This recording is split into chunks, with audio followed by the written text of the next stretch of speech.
Shalom everybody and welcome to Regah Be'ivrit Clean Edition. Today we are in a very important parasha. We're talking about the cleansing of the house of Israel, Parashat Pinchas. Today I want to talk to you about the Torah and the higher Torah. That's what I call the shiur.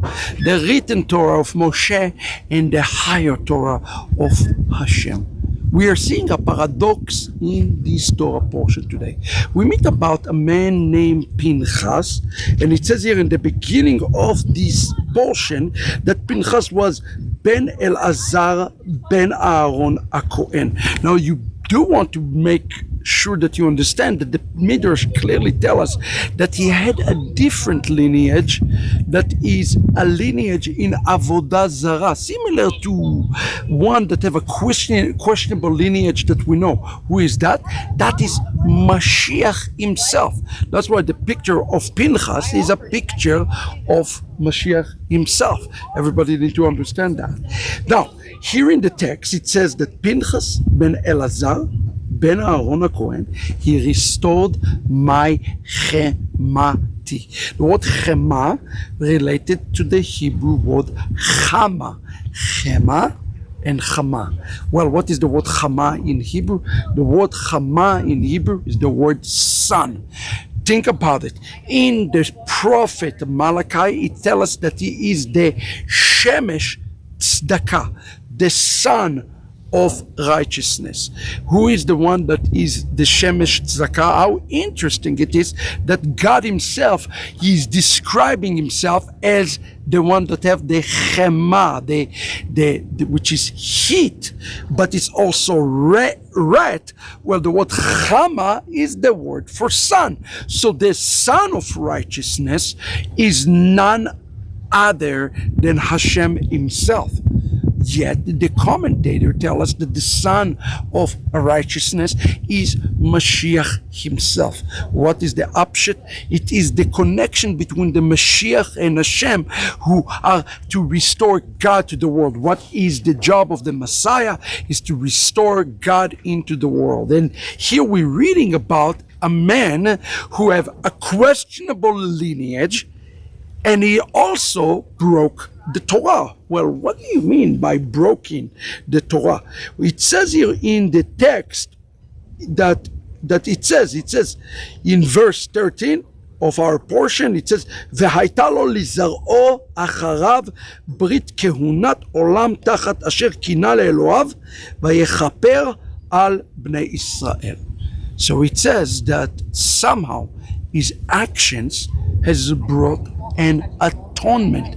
The word yechaper is important. That's where we get the Hebrew word kapara, like Yom Kippur, to do the kapara and to be able to bring this type of atonement for the children of Israel. And how did he do it? He did it by killing one of his own clans, one of his own men, and by killing, here it says in the text, it says he's killing from Israel, Ish Israel HaMukeh and the Midianite, Zimri and Cosbi.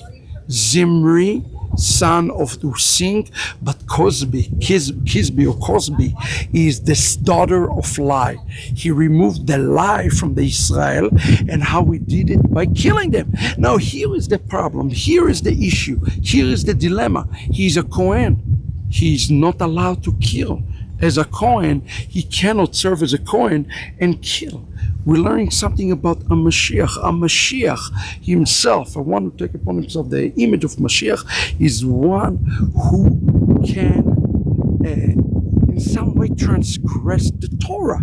He transgressed the Torah, but God says he's giving him Brit Shalom. How interesting it is that in Hebrew the word shalom is equivalent to the Hebrew name Esav. Shalom and Esav is the same name, and if you flip the letters of Esav, you get the name Yeshua. So it's a one who is in a questionable, truly questionable lineage, who is a Kohen Gadol, of some sort, who have taken upon himself the sins of Israel by breaking the Torah, and by doing that, he himself brought a covenant of peace to all of Israel. What do we learn from that, brothers and sisters? That there is the law that is greater than the written law of God. It is called the law of love. And that's what Shaul was talking about. This law of love, called in Hebrew, Mesirut Nefesh. He took the action, and he did this action for the salvation of all of Israel. Mesirut Nefesh. He gave him his soul for all of Israel's salvation, friends. And for that, there is no law. And that's why Yeshua says, one who lay his own life for his friend, for Israel. Yeshua referred to Ahavat Israel. On this, there is no greater love. There is no greater Torah, because it's above the written Torah. And here is give, Brit, Shalom, and an eternal covenant, eternal Kehuna. Just as Messiah Yeshua is the Kohen Gadol eternal, even though he's from a questionable lineage, even though he appeared like he broke the Torah, those are the signs of the Messiah. Pinchas, brothers and sisters, is the picture of the Kohen Mashiach.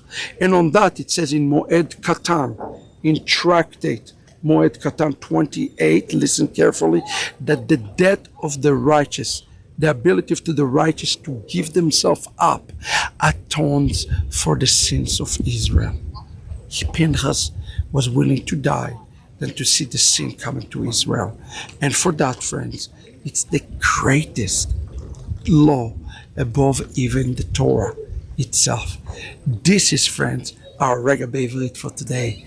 Shabbat Shalom.